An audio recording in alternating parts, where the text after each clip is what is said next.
नमस्कार, मैं doctor Vijay Narayan Tiwari, assistant professor MD विभाग, शिक्षा संकाय संत तुलसीदास पीजी कॉलेज कादीपुर सुल्तानपुर उत्तर प्रदेश। प्रिय विद्यार्थियों, शैक्षिक तकनीकी के इस अनुभाग में हम शिक्षण के स्तर को पढ़ रहे हैं। आज हम चिंतन स्तर का शिक्षण क्या होता है इसके विषय में जानने का प्रयास करेंगे। इसके पूर्व हमने जो वीडियो बनाया था उसमें हमने बताया था कि स्मृत स्तर का चिंतन जो होता है वह बालक के अंदर पहचान और स्मरण की शक्ति को उत्पन्न करता है। उस स्तर पर जाकर के बालक का जो स्थान होता है वह गौण होता है और शिक्षक का स्थान जो होता है वह उच्च होता है। लेकिन जब आपने बोध स्तर को देखा तो वहाँ पर हमें क्या देखने को मिला था? वहाँ पे छात्र और शिक्षक दोनों साथ साथ क्रियाशील होते हैं और छात्र के अंदर बौद्धिक क्षमता का विकास हो जाता है।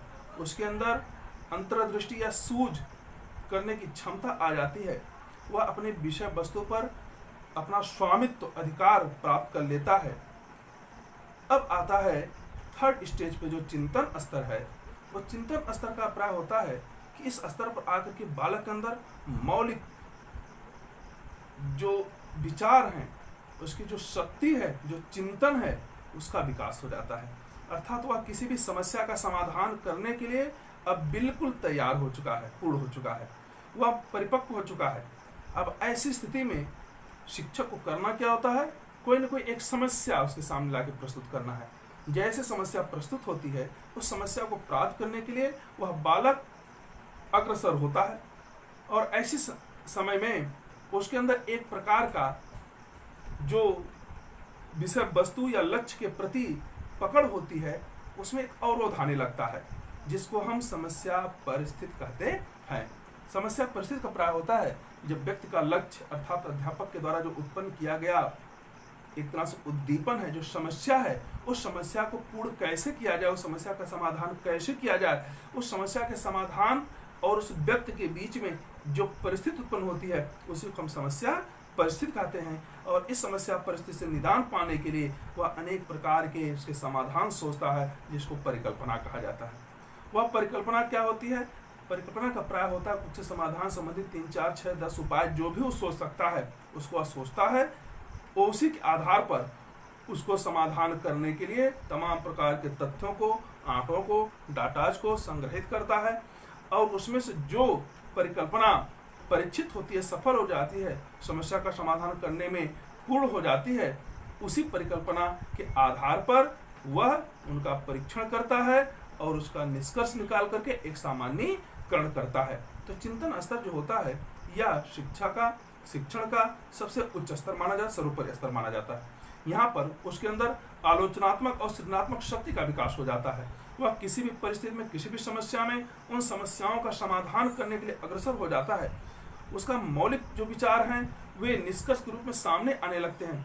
यहाँ पर वह स्वयं क्रियाशील होता है, छात्र सब कुछ होता है, वह सर्वोच्च स्तर पर होता है, वह क्रियाशील होता है, जबकि शिक्षक वहाँ पर क्या है? वह केवल एक समस्या को उत्पन्न करने वाला, एक उद्दीपन देने वाला मात्र होता है।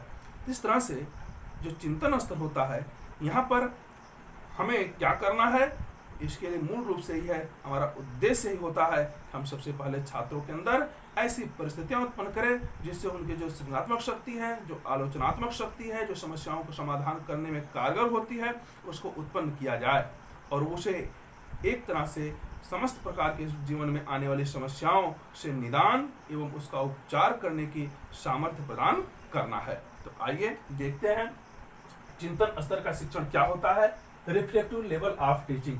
चिंतन स्तर के शिक्षण में कक्षा में एक ऐसा वातावरण विकसित किया जाता है जो अधिक सजीव, प्रेरणादायक, सक्रिय, आलोचनात्मक, संवेदनशील हो और नवीन एवं मौलिक चिंतन को खुला अवसर प्रदान करे। इस प्रकार का शिक्षण बोध स्तर के शिक्षण की अपेक्षा अधिक कार्य उत्पादन बढ़ाता है। अर्थात बोध स्तर का जो शिक्षण था वहां पर विषय वस्तु पर, पाठ्य वस्तु पर वह छात्र बिल्कुल स्वामित्व प्राप्त कर लेता था, अर्थात उस पर उसका पूर्ण अधिकार हो जाता था। वहां से वह उसका अच्छी तरह से पूछने पर प्रतिक्रिया व्यक्त करता है, वहाँ उसको वह एक तरह से साबित कर सकता है, उदाहरणों दृष्टांतों को दे सकता है लेकिन जो चिंतन स्तर होता है, यहाँ पर उसकी जो उत्पादन क्षमता है वह और अधिक क्रियाशील हो जाती है, बढ़ जाती है। ऐसे स्तर पर वह किसी भी प्रकार की समस्याओं का समाधान करने के लिए अग्रसर होता है और उसे एक चुनौती के रूप में ग्रहण करता है। यह शिक्षण का सर्वोच्च स्तर है, अर्थात जो चिंतन स्तर है यह शिक्षण का सर्वोच्च स्तर है और पूर्णतया विचारवान है, थॉटफुल है, यानी इसमें पूर्ण रूपेण विचार पर प्रभाव रहता है। उसको ज्यादा से ज्यादा समय दिया जाता है, उसको अधिकार दिया जाता है, वो सोचे क्या करना है, समस्याओं का समाधान कैसे होगा, वह स्वतंत्र रूप से चिंतन करे। इस प्रकार के शिक्षण में छात्र अपनी अभिव्यक्ति, धारणा, विचार, मान्यता तथा ज्ञान के अनुसार समस्या समाधान के लिए विचार तथा तर्क करते हुए नवीन ज्ञान की खोज करते हैं। देखिए यहाँ पर छात्र क्या है, उस समस्या के समाधान के लिए उसके पास जितने भी अब तक के अनुभव हैं, जो भी उसके ज्ञान हैं, विचार हैं, जो धारणाएं हैं, जो मान्यताएं हैं, उनके आधार पर वह उस समस्या का समाधान करने के लिए अग्रसर होता है, सोचता है, जिसमें निर्माण, शोध, खोज, सृजन को जन्म दिया जाता है। अर्थात इस प्रकार की जब चिंतन शक्ति आती है तो उसी के आधार पर नवीन चीजों की खोज, उनका अन्वेषण इत्यादि से संबंधित जो ज्ञान होते हैं वह सृजनात्मक होते हैं और उन सृजनात्मक शक्तियों का विकास होकर के वह उन समस्याओं को एक तरह से नवीन ढंग से समाधान करने के लिए अग्रसर होता है, चिंतन करता है। इस स्तर पर छात्र स्वयं रुचि लेकर स्वेच्छा से चिंतन, मनन, तर्क व कल्पना करते हुए, यानी यहाँ पर उसके ऊपर किसी भी प्रकार का शिक्षक का दबाव नहीं होता है। शिक्षक केवल एक समस्या को उत्पन्न करके एक उद्दीपन देता है और छात्र मौलिक चिंतन के लिए पूर्ण रूपेण विचार से युक्त होकर के वह चिंतन करता है, मनन करता है, तर्क करता है और कल्पना करते हुए समस्या समाधान खोजते हैं। अर्थात वो ढूंढते हैं, अन्वेषण करते हैं कि किन उपायों के द्वारा, किन परिकल्पनाओं के द्वारा समस्या का समाधान हो सकता है और स्वयं को अधिक आत्मविश्वास वाला, क्रियाशील तथा सक्रिय छात्र बनाते हैं। ऐसी स्थिति में छात्र अपने को पूर्ण रूप में क्रियाशील कर लेते हैं, एक्टिव कर लेते हैं और जब एक्टिव हो जाते हैं तो उनके सामने जो परिकल्पना होती है, परिकल्पना एक ऐसा शब्द है जो शोध की भाषा में अधिकतर प्रयोग किया जाता है, जिसका मूल अर्थ होता है किसी भी समस्या के समाधान के लिए जो उपाय हैं, जो संसाधन हैं, जो उसके निवारण हेतु क्रियाएं हैं, उनको सोचना, उनको संभावित समाधान के रूप में प्रस्तुत करना। इसलिए किसी भी समस्या के समाधान के लिए जो कुछ हम विचार बनाते हैं, योजनाएं बनाते हैं, कार्य करने के लिए उद्यत होते हैं, वही हमारे मार्ग क्या हैं, परिकल्पनाएं कहलाती हैं। और वही परिकल्पनाएं जो समस्या के समाधान के उपाय होते हैं, उन्हीं को हम एक एक करके उसको परखने का, परीक्षित करने का प्रयास करते हैं और जिस परिकल्पना के द्वारा, जिस उपाय के द्वारा हमारी समस्या का समाधान हो जाता है, उसी परिकल्पना को हम कहते हैं ये सिद्ध हो गई, पुष्ट हो गई, अर्थात ये सफल हो गई। तो इस स्तर पर शिक्षण में स्मृति तथा बोध दोनों स्तरों का शिक्षण निहित होता है। अभिप्राय है कि जब हम चिंतन स्तर पहुंचते हैं तो उसके पहले हमें स्मृति स्तर और बोध स्तर के शिक्षण को पूर्ण रूपेण करने की क्षमता से युक्त हो जाना है।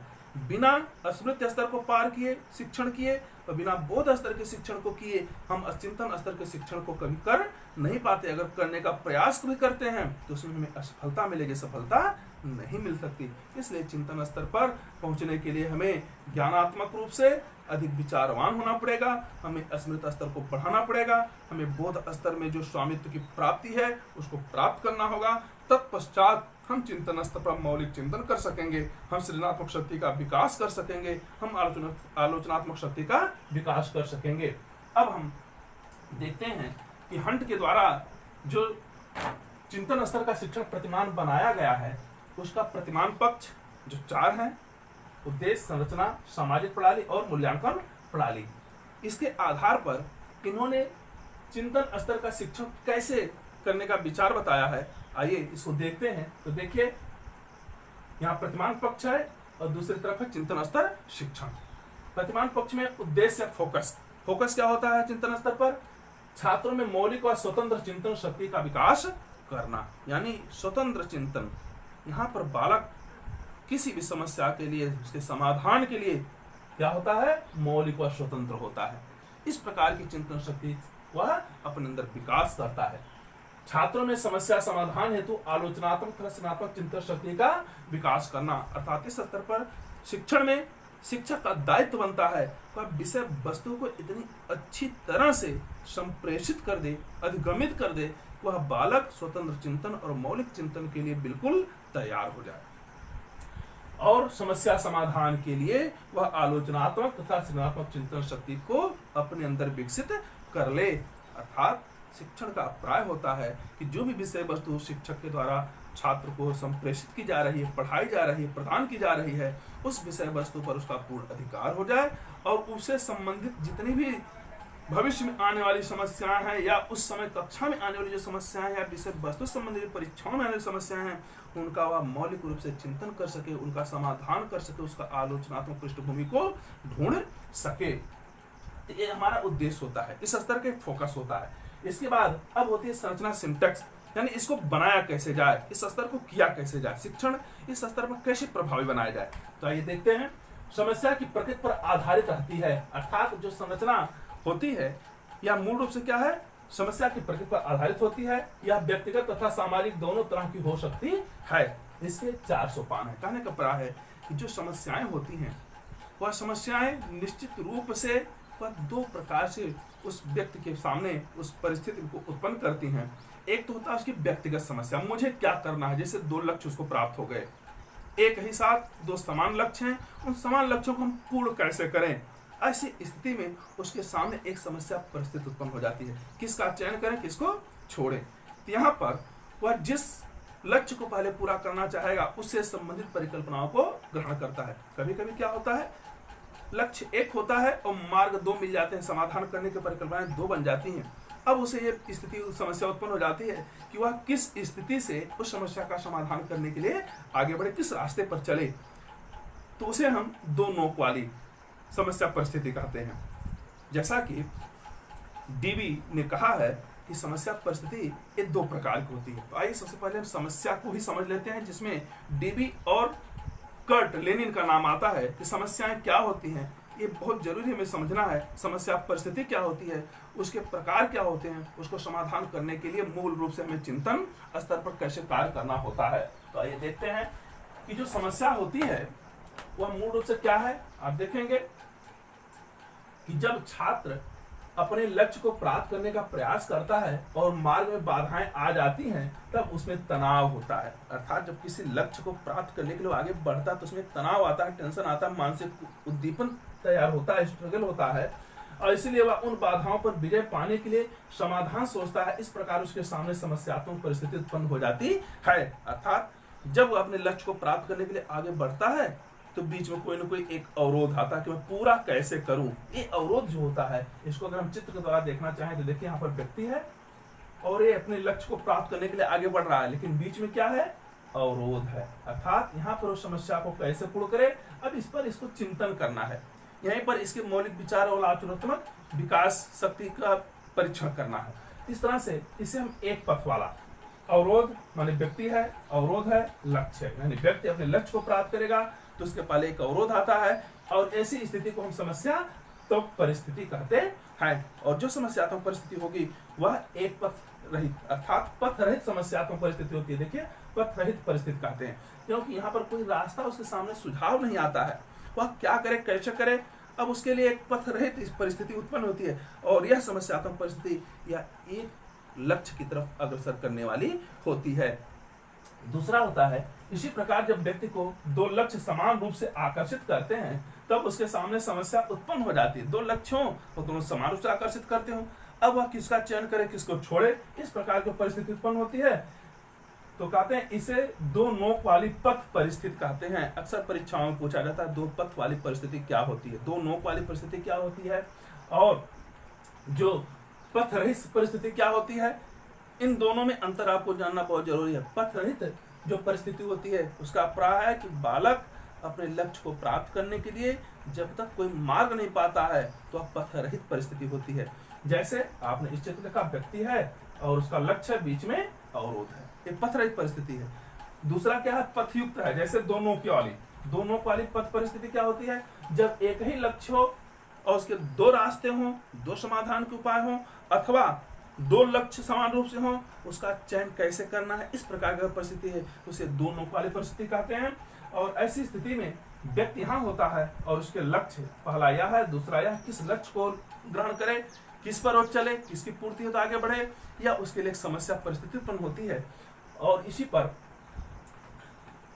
डीवी और कट लेनिन ने समस्यात्मक परिस्थितियों के लिए कहा। तो आपने देखा कि यहाँ पर ये जो था ये डीवी का था, किसका था, ये जॉन डीवी, अर्थात देखिए ये डीवी की समस्यात्मक परिस्थिति थी। जब समस्या की दो परिस्थितियों में प्रस्तुत किया था, एक तो यह था कि जब उसके सामने कोई अवरोध उत्पन्न हो रहा हो, और दूसरा यह था कि दो समान रूप से लक्ष्य एक साथ आ रहे हों। अब हम कट लेनिन के विषय में देखेंगे, कट लेनिन की समस्या क्या है। अब आप यहाँ देखिए, कट लेनिन की समस्या की परिस्थिति है, व्यक्ति का कोई न कोई लक्ष्य होता है जिससे उसका व्यवहार नियंत्रित होता है। प्रत्येक व्यक्ति का अपना जीवन क्षेत्र होता है जिसकी प्रकृति सामाजिक मनोवैज्ञानिक होती है। व्यक्ति और लक्ष्य की स्थिति तनाव उत्पन्न करती है, जिससे समस्यात्मक परिस्थिति बन जाती है। अर्थात समस्यात्मक परिस्थिति बनने का प्राय है कि प्रत्येक व्यक्ति के अंदर कुछ ना कुछ सोचने की, करने की, चिंतन करने की शक्ति होती है। और ऐसी स्थिति में जब उसका कोई लक्ष्य निर्धारित होता है तो लक्ष्य उसके व्यवहार को नियंत्रित करने का कार्य करता है। कहते हैं कि जब व्यक्ति अपना जीवन क्षेत्र को चुनता है तो ऐसी प्रकृति सामाजिक तथा मनोवैज्ञानिक होती है उस समस्याओं को समाधान करने के लिए। व्यक्ति और लक्ष्य की स्थिति क्या होती है, यानी प्रत्येक व्यक्ति की कोई न कोई एक लक्ष्य होता है और लक्ष्य को पूरा करने के लिए उसे कोई न कोई तनाव होता है, मैं पूरा कैसे करूं, मेंटल स्ट्रगल होता है, अर्थात मानसिक संघर्ष होता है, जिससे समस्यात्मक परिस्थिति बन जाती है। एक कट लेनिन के शब्दों में है। कट लेनिन ने तनाव पक्ष परिस्थिति के तीन रूप प्रस्तुत किए हैं। अर्थात आपने वहां पर देखा जो डीवी का था वो दो पक्ष में मूल रूप से था, एक पथरहित था, दूसरे दो नोक वाली था। यहाँ पर क्या है, इनके तीन पक्ष हैं, एक धनात्मक है, दूसरा ऋणात्मक है और तीसरा धनात्मक और ऋणात्मक आकर्षण के रूप में है। तो आप देखें यहाँ पर व्यक्ति है, एक पॉजिटिव में चल रहा है और इसका गोल है इसको पूर्ण करने के लिए आगे बढ़ रहा है, इसलिए वह धनात्मक रूप से आगे बढ़ रहा है। यहाँ प्लस का, यहाँ प्लस है, दोनों के आकर्षण की तरफ वह धनात्मक रूप से आगे बढ़ रहा है। इसको हम क्या कहते हैं, धनात्मक आकर्षण या प्रथम तनाव पक्ष।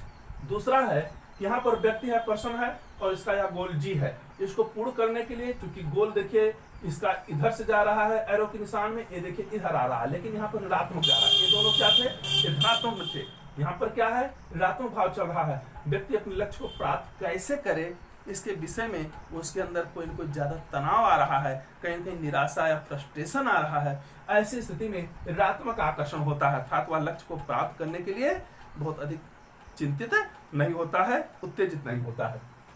इसे हम द्वितीय परिस्थिति कहते हैं समस्या की। तीसरा है, यहाँ पर देखिए व्यक्ति है और इधर उसका लक्ष्य गोल है। अब इस लक्ष्य को कैसे प्राप्त करें, उसको प्राप्त करने के लिए देखिए यहाँ पर माइनस निगेटिव भी है, इधर पॉजिटिव भी है। वह चाह रहा है कि हम समस्या लक्ष्य को प्राप्त भी कर लें, अब फिर उसके मन में आ रहा है कि पार नहीं पाएंगे, यानी एक तरह से कार्य को करने के लिए उत्साह भी है और फिर कार्य के प्रति जैसे आगे बढ़ता है कहीं न कहीं उसके अंदर निराशा भी आती है। इस स्थिति में धनात्मक और ऋणात्मक आकर्षण उत्पन्न हो जाता है जो समस्या परिस्थिति को उत्पन्न करते हैं। तो ऐसी स्थिति में क्या होता है, अर्थात तनावग्रस्त परिस्थितियां व्यक्ति के लिए धनात्मक, ऋणात्मक एवं धनात्मक तथा ऋणात्मक परिस्थितियां उत्पन्न करती हैं, जो तनाव के चलते समस्यात्मक परिस्थिति उत्पन्न हो जाती है। अब इसके समाधान के लिए हम क्या करते हैं, यानी प्रथम पक्ष में शिक्षक छात्रों के लिए समस्यात्मक परिस्थिति उत्पन्न करता है, यानी शिक्षक ही कोई न कोई एक उद्दीपन देता है, समस्या देता है, जिसके द्वारा उसके सामने समस्यात्मक परिस्थिति उत्पन्न हो। जब तक समस्यात्मक परिस्थिति उत्पन्न नहीं होगी तब तक द्वितीय पक्ष अर्थात छात्र समस्याओं के लिए समाधान या अनेक परिकल्पनाएं व्यक्त नहीं करेगा। अर्थात जब समस्याएं होंगी तो उसको व्यक्त करने के लिए अनेक प्रकार की परिकल्पनाओं का वह आयोजन करेगा, उसका निर्माण करेगा। तृतीय पक्ष है परिकल्पनाओं की पुष्टि के लिए प्रदत्तों का संकलन करता है। परिकल्पना कैसे पुष्ट होगी उसके लिए डाटा कलेक्शन करना पड़ता है, और जो कलेक्शन कर लेगा तब कहते हैं कि परिकल्पना परीक्षण के आधार पर निष्कर्ष छात्रों के मौलिक विचार से निकाले जाते हैं। अर्थात उन्हीं कलेक्शन के द्वारा, उन्हीं डाटाओं द्वारा, आंकड़ों के द्वारा वह उस परिकल्पना को पुष्ट करता है, उसका परीक्षण करता है और समस्या का समाधान कर लेता है। और जो समस्या का समाधान निष्कर्ष रूप में आता है वह छात्र का मौलिक विचार होता है। इस तरह से आपने देखा कि चिंतन स्तर पर समस्यात्मक परिस्थिति क्या होती है, उसको उत्पन्न किया कैसे जाए। तो कभी हम उसे पथ रहित समस्या के रूप में उत्पन्न कर सकते हैं, कभी हम उसे दो नोक वाली समस्या परिस्थिति में उत्पन्न कर सकते हैं, कभी उसके अंदर कट लेनिन के आधार पर उसके सामने तीन प्रकार के माने धनात्मक पॉजिटिव रूप में, कभी निगेटिव रूप में और कभी निगेटिव और पॉजिटिव दोनों के रूप में समस्याओं की परिस्थिति को उत्पन्न किया जा सकता है। तो अब आप यहाँ देखें जो चिंतन स्तर शिक्षण का प्रतिमानन का है, इसमें जो संरचना क्या है, यानी समस्या की प्रकृति पर आधारित रहती है, यह व्यक्तिगत तथा सामाजिक दोनों तरह की हो सकती है। तो हमने जो बताया कट लेनिन और डीवी का, वह व्यक्तिगत समस्याओं की परिस्थिति को उत्पन्न करने वाली विधियां थी। अब यहाँ पर कहते हैं जो समस्याएं होती हैं वो 4 प्रकार की, उसके चरण होते हैं, सोपान होते हैं। पहला, छात्रों के सामने समस्या परिस्थिति उत्पन्न करना। हमने बताया कि चिंतन स्तर तभी सक्रिय होगा, तभी वह विमर्शी होगा, क्रियाशील होगा, जब तक शिक्षक छात्र के सामने किसी प्रकार की समस्या को उत्पन्न कर देता है, ना करे। अर्थात जैसे समस्या उत्पन्न करेगा तैसे वह समस्या तो परिस्थिति उत्पन्न हो जाएगी। कक्षा का वातावरण पूर्ण रूप में खुला और स्वतंत्र होता है। अर्थात चिंतन स्तर के शिक्षण में जो संरचना होती है वह कक्षा का वातावरण पूर्ण रूप में खुला और स्वतंत्र होता है। माने कक्षा में सबको सोचने के लिए बिल्कुल एकदम तनाव रहित शिक्षक के द्वारा या गाइडलाइन की जाती है या संप्रेषण किया जाता है कि इसमें मेरे द्वारा कोई दबाव नहीं, प्रेशर नहीं है, तुम इस कार्य को स्वयं करो, सोचो और सोचो क्या कर सकते हो, कैसे समाधान हो सकता है। इस प्रकार की भाषा को प्रयोग करें, यानी वो उनको पूर्ण रूप में स्वतंत्र कर दे, वो विचार करें क्या चाहते हैं, कैसे बताना चाहते हैं, ये उनकी ऊपर छोड़ दिया जाए, उनके मौलिक चिंतन पर छोड़ दिया जाए। छात्र क्रियाशील और स्वप्रेरित होते हैं। ऐसी स्थिति में क्या होता है, छात्र क्रियाशील एक्टिव हो जाते हैं और स्वप्रेरित होते हैं। सबसे बड़ी बात है उनके अंदर स्वप्रेरणा उत्पन्न होती है, मुझे स्वयं करना है, मैं अपना मौलिक चिंतन करूं, मैं अपनी बौद्धिक क्षमताओं का यहाँ पर प्रदर्शन करूं। इस प्रकार से वह आगे बढ़ते हैं। सहयोग, सामाजिक संवेदनशीलता तथा सहानुभूति का वातावरण रहता है, यानी इसमें कोऑपरेशन होता है। छात्र एक दूसरे में या स्वयं में सहयोग की भावना रखते हैं, उसमें सामाजिक संवेदनशीलता भी रहती है, अर्थात समाज के प्रति कौन से कार्य अच्छे हैं, कौन से बुरे हैं, उस पर भी उनके अंदर संवेदनशीलता आती है। तीसरी चीज जो होती है, उनका जो आकांक्षा स्तर होता है, हाई मोराल होता है, अर्थात वो कभी नीचे नहीं गिरने पड़ता है, अर्थात वो सोचते हैं मैं कर सकता हूँ, यानी इस कार्य के लिए मुझे जो भी करना होगा, जितनी भी समस्याएं झेलनी होगी, बाधाएं आएंगी, लेकिन मैं उसको पार कर लूंगा, ऐसा भाव उनके अंदर होता है। सहानुभूति, अर्थात वे स्वयं उस समस्याओं के प्रति, उस समाज के प्रति, उस लोगों के प्रति चिंतन करते हुए एक सहानुभूति का भाव रखते हैं, अर्थात मैं कार्य को कर लूंगा, मेरा चिंतन जो होगा वह उस समस्या के समाधान के लिए एक मील का पत्थर होगा, अर्थात वह मेरे कार्य को पूर्ण करने में समर्थ होगा। इस प्रकार से वह मौलिक चिंतन, आलोचनात्मक चिंतन और जिसे हम कहते हैं सृजनात्मक शक्ति के रूप में उसे प्रदर्शित करने के लिए आगे बढ़ता है। तो जो सृजनात्मक शक्ति होता है, जो उसकी आलोचनात्मक शक्ति होती है, वह इसी तरह से जागृत होती है जब तक समस्याओं को उत्पन्न ना किया जाए। कहा जाता है कि जो मस्तिष्क होता है वह बहुत ही बृहद होता है, उसके अंदर चिंतन करने की, कल्पना करने की असीम शक्ति होती है, और बुद्धि जो होती है जब तक समस्याएं उत्पन्न नहीं होती हैं तब तक प्रदर्शन करने का कोई उचित अवसर नहीं मिलता है। और जैसे समस्याएं उत्पन्न होती हैं उस बालक की बुद्धि अग्रसर होती है, आगे बढ़ती है, चिंतन करती है, और उसी चिंतन के आधार पर वह मौलिक चिंतन और सृजनात्मक शक्ति का अपना विकास कर लेता है, और आलोचनात्मक शक्ति के आधार पर समस्या का एक निष्कर्ष निकाल लेता है समाधान करके, जो उसका एक मौलिक चिंतन और विचार होते हैं। तो ऐसी स्थिति में जो संरचना है वह मूल रूप में छात्र के लिए है, शिक्षक के द्वारा समस्याओं को उत्पन्न करने के लिए है, और जब तक कक्षा में ऐसा वातावरण नहीं बनाया जाता है तब तक कोई भी छात्र अपने बौद्धिक क्षमता का, अपने चिंतन शक्ति का विकास करने में समर्थ नहीं हो पाता है। इसलिए इस स्तर पर, इस चिंतन स्तर पर शिक्षण को प्रभावशाली बनाने के लिए एक शिक्षक को अति आवश्यक होता है उस प्रकार की शिक्षण सामग्री को लाए कि जिससे छात्र के सामने कोई न कोई ऐसी समस्या जरूर उत्पन्न हो जिसको समाधान करने के लिए, उसका निदान करने के लिए, उसका उपचार करने के लिए वह स्वयं चिंतनशील हो, विचारवान हो, क्रियाशील हो और सृजनात्मक रूप से वह आगे बढ़े। कहते हैं सामाजिक प्रणाली, इसमें जो सोशल सिस्टम होता है वो क्या होता है। अब आप देखें, इसमें जो कक्षा का वातावरण पूर्ण रूप में खुला और स्वतंत्र होता है। अर्थात जो सामाजिक प्रणाली होती है, यहाँ पर जो कॉम्बिनेशन होता है शिक्षक और छात्र का, जो रिलेशन है, संबंध है, उन दोनों में करना क्या है, शिक्षक का कार्य क्या है, छात्र का कार्य क्या है। तो कक्षा में दो ही पक्ष होता है, एक पक्ष छात्र पक्ष होता है, दूसरा शिक्षक का पक्ष होता है। तो शिक्षक छात्र में किस प्रकार से उस समय शिक्षण विषय वस्तु के प्रति कम्युनिकेशन संप्रेषण चल रहा है, तो इसमें बता रहे हैं कि जो कक्षा का वातावरण पूर्ण रूप में खुला और स्वतंत्र होता है, अर्थात शिक्षक द्वारा उसे ओपन कर दिया जाता है, फ्री कर दिया जाता है। यानी वह बालक कुछ भी कर सकता है, अपनी समस्याओं के समाधान के लिए कुछ सोच सकता है। छात्र क्रियाशील और स्वप्रेरित हो जाते हैं। छात्रों के सामाजिकरण का दृढ़ आधार होता है। सामाजिकरण अर्थात सोशलाइजेशन जो होता है, इसके लिए यह चिंतन जो होता है, यह जो व्यवस्था जो होती है, वह उसके लिए एक बेस देता है, आधार देता है। सहयोग, सामाजिक संवेदनशीलता तथा सहानुभूति का वातावरण रहता है। अर्थात ऐसी परिस्थिति में जो सामाजिक प्रणाली, जिसका हमने पहले भी वर्णन किया, इसमें जो सहयोग, सामाजिक संवेदनशीलता, सहानुभूति आदि का वातावरण होता है। अर्थात शिक्षक और छात्र दोनों परस्पर क्या होते हैं, एक दूसरे से सहानुभूति रखते हैं, उनमें संवेदनशीलता सामाजिक होती है, उनके अंदर सहयोग की भाव, कोऑपरेशन का भाव होता है, और इस तरह से वे मिल करके अपने उस समस्याओं का समाधान करने के लिए ज़्यादा से ज़्यादा आगे बढ़ते हैं। कारण कि जो समस्याएं होती हैं, जो क्रियाशीलता होती है, वह दो प्रकार की प्रेरणाओं से होती है। एक अंतर प्रेरणा होती है, दूसरी बाह्य प्रेरणा होती है। तो बाह्य प्रेरणा के लिए तो शिक्षक होता है। जब कोई समस्या का समाधान करने में कोई छात्र अपने को अनुकूल नहीं पाता है, असहज पाता है, तो उसमें बाह्य प्रेरणा के रूप में शिक्षक क्या करता है, उसके मनोबल को बढ़ाता है, और उसी के मनोबल बढ़ाने के आधार पर उसकी जो आंतरिक प्रेरणा है वह निश्चित रूप से जागृत हो जाती है और उस कार्य को वह सफल रूप से कर लेता है। प्राथमिक मूल्यांकन प्रणाली या सपोर्ट सिस्टम, इसमें क्या होता है। सपोर्ट सिस्टम से प्राय है कि उसमें जो परीक्षा या मूल्यांकन कैसे किया जाए, इसके लिए निबंधात्मक मूल्यांकन अधिक उपयोगी है। कहा जाता है कि जो निबंधात्मक मूल्यांकन होता है यह ज्यादा उपयोगी होता है। आवृत्ति, समस्या समाधान, सृजनात्मक आदि के परीक्षण उपादेय होते हैं। अर्थात ऐसे स्तर पर उसके बालक के चिंतन स्तर को मूल्यांकित करने के लिए निबंधात्मक, आवृत्ति परीक्षण इत्यादि जो हमारे परीक्षण मनोवैज्ञानिक बनाए गए हैं, उनको प्रस्तुत करना चाहिए, जिसके आधार पर उनकी चिंतन शक्ति मापने के लिए एक अवसर मिलता है। जबकि कोई ऐसा मापन इस स्तर पर नहीं है कि जो बिल्कुल सही रूप से उस बालक का, उस छात्र का मूल्यांकन कर सके।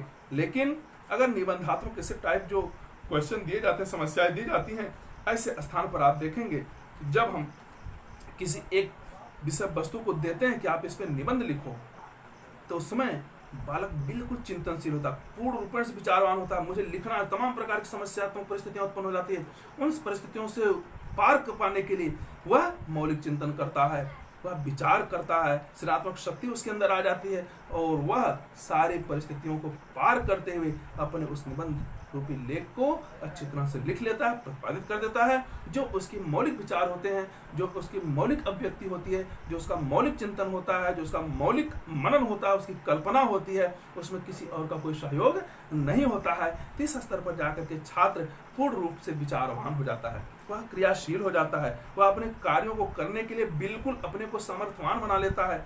और यह स्तर जो शिक्षण का चिंतन होता है, इसीलिए इसे सर्वोच्च स्तर कहा जाता है। ऐसी परिस्थिति में बालक अब वह विषय वस्तु का प्रतिपादन करने में, उसका प्रस्तुतिकरण करने में बिल्कुल तैयार है। यानी अगर देखा जाए तो जो शिक्षण की 3 अब तक स्तर बताया गया, अस्मित, बोध और चिंतन, तो तीनों एक एक स्टेप को पार करते हुए आगे बढ़ते हैं। चिंतन स्तर पर जब हमारा शिक्षण पूर्ण होता है तब बोध स्तर का चिंतन स्तर, बोध स्तर का शिक्षण शुरू होता है। बोध स्तर का शिक्षण जब पूर्ण हो जाता है तब चिंतन स्तर का शिक्षण शुरू होता है।